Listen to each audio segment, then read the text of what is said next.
Salut, moi c'est Lucie. Salut, moi c'est Jamie Salut, moi c'est Tamara. Et ben retrouvez-nous bientôt dans Cannes Confidential.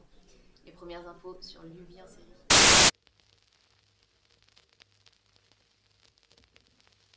C'est un feuilleton policier avec une intrigue chaque épisode, mais il y a une intrigue plus importante qui mène le long des 6 épisodes. Il s'agit de Camille, personnage de Lucie, et son père, qui se trouve derrière les barreaux. Voilà, qui est un ancien policier, enfin qui est policier, qui se retrouve derrière les barreaux, et à tort ou à raison, on ne sait pas, mais Camille est persuadée que c'est à tort.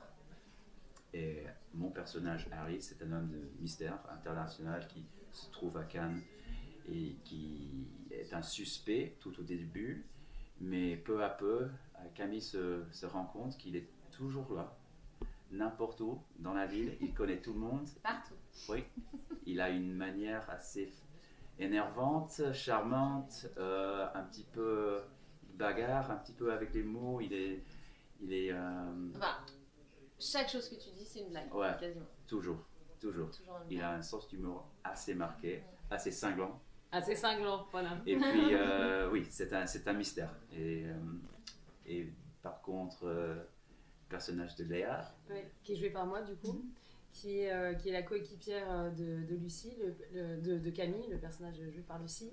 Et t'es ma lieutenant d'ailleurs, je crois que je suis, je suis en dessous niveau grade. Et donc du coup, nous on se connaît depuis des années, on a grandi à Cannes toutes les deux depuis longtemps, on est policières aussi ensemble depuis longtemps, deux coéquipières qui se connaissent assez bien, qui se connaissent même très bien, qui ont leurs habitudes, qui ont aussi leurs relations, qui est un peu bousculée, voire beaucoup bousculée par l'arrivée de Harry qui est là effectivement partout, dans chaque enquête, on se demande ce qu'il fait là, pourquoi il est là, donc forcément on est assez méfiante envers ce personnage.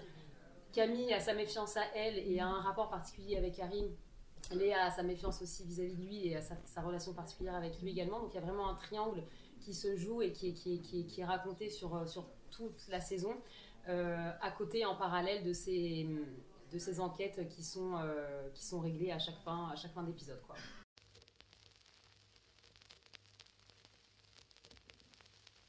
il parle comme un anglais.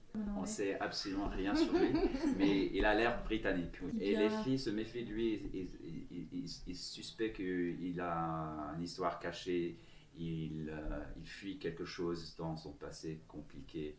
Et donc, c'est un rapport pragmatique entre les trois. Je les aide avec leurs enquêtes, mais en même temps, ils me recherchent. Ouais. Elle me recherche.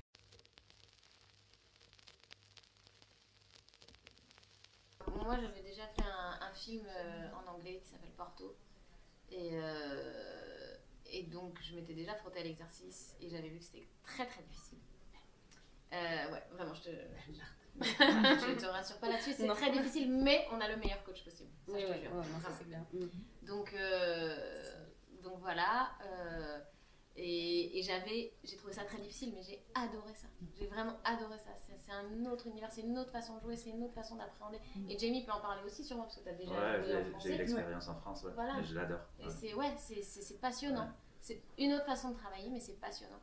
Et puis bah, c'est l'occasion aussi de se perfectionner justement en anglais. Et voilà, on n'est pas tant de comédiens et comédiennes en France à pouvoir jouer en anglais, donc faut profiter des occasions quand elles se présentent. Bah, moi c'est vrai que il y a effectivement cet aspect de challenge, c'est certain, j'aime bien me mettre les pieds dans le caca pour me dire ok je peux m'en sortir.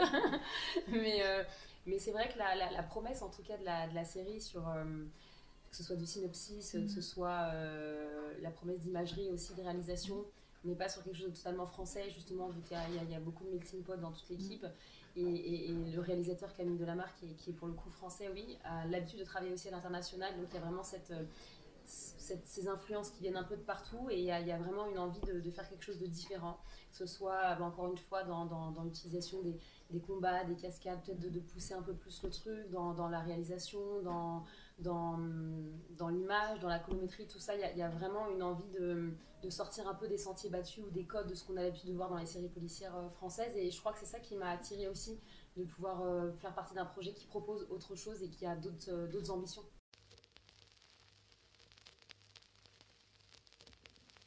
Non, ils ont Non, si, ils ont je pas vais te besoin, demander, ils ont- moi. T'inquiète, je vais te demander. pas J'ai déjà nécessaire. commencé de toute façon. Non, mais c'est vrai que c'est rassurant. Ce qui est cool, c'est que Jamie parle couramment français, donc ça facilite les rapports quand on est en tournage. Quand on va se retrouver à manger ensemble et tout, parler anglais tout le temps, toute la flemme. Mais quoi que ça me ferait progresser plus vite. Mais du coup, ouais, quand on est en pleine scène, si on a un doute sur un mot et que le coach n'est pas là et tout, c'est sûr que c'est un soutien qui va être hyper riche, quoi.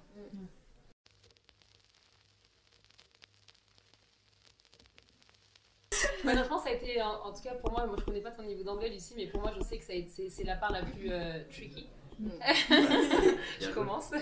La plus délicate parce que bien qu'on peut avoir, on a tous fait notre cursus scolaire avec de l'anglais et on quasiment tous pas bilingues à la fin de l'école. Donc moi j'en suis là en tout cas. Et du coup voilà, c'est un coaching en amont. Donc là on est en plein dedans avec notre coach de prononciation parce que même si on peut garder notre accent anglais, parce que ça va être difficile dans quelques jours d'avoir un accent complètement natif américain en anglais, pour ma part en tout cas ça va être impossible. Mais ça n'aurait pas de sens, enfin, si on est canoise, c'est ça. Donc mais on est de toute façon... Du coup j'ai demandé au coach, j'ai dit mais tu crois qu'il faut travailler l'accent genre marseillais en anglais? Il m'a dit non mais oublie ça tout de suite. J'ai même pas pensé à ça, tu vois, je voulais même pas qu'on me réponde quelque chose de positif par exemple, ça aurait été plus compliqué. Mais non, du coup on garde notre accent en français, même si on a envie évidemment de le faire bien, mais c'est d'avoir une prononciation qui est compréhensible en fait pour les anglophones, quoi. Et ça c'est plus délicat.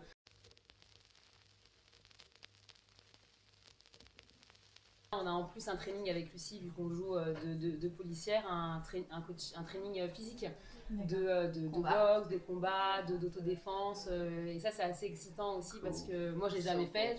Je crois que toi non plus, tu l'as jamais fait. Et c'est une dimension qui est hyper chouette à jouer, quoi. C'est hyper chouette. Moi, j'avais fait une fois pour un épisode, mais c'était sous le week-end, enfin, ça n'avait rien à voir. Mais c'est vrai que c'est hyper chouette, ça, les joies de ce métier. Enfin, c'est vrai qu'on c'est découvrir des trucs qu'on n'a jamais fait avant. Qu'on n'a jamais fait avant. Je pense que c'est aussi le but, c'est vraiment de rappeler au monde entier les trésors qu'il y a à Cannes.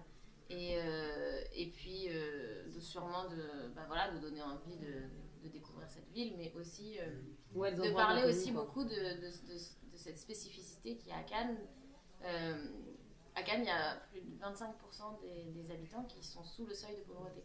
Et en même temps, à Cannes, il y a les plus grandes villas du monde, il y a les plus grandes richesses du monde.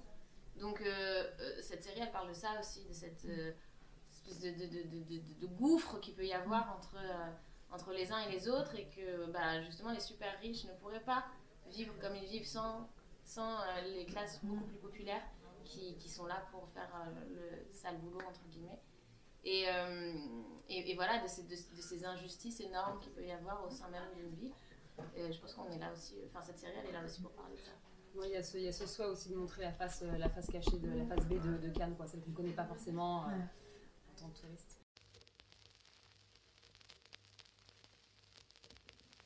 Veux exaucer, c'est effectivement quand j'ai fait la série Profilage, j'ai vraiment eu un coup de foudre pour notre métier. Du coup, ça a été vraiment un coup de cœur parce que c'est très différent de la chanson. Évidemment, il y a des caméras, évidemment, il y a des gens, mais c'est pas du tout le même rapport, pas le même travail en amont, pas la même concentration du tout. Et j'ai beaucoup aimé cet exercice. Et puis, oui, l'envie de progresser encore, parce que le Profilage, finalement, ça a été assez rapide et assez concis.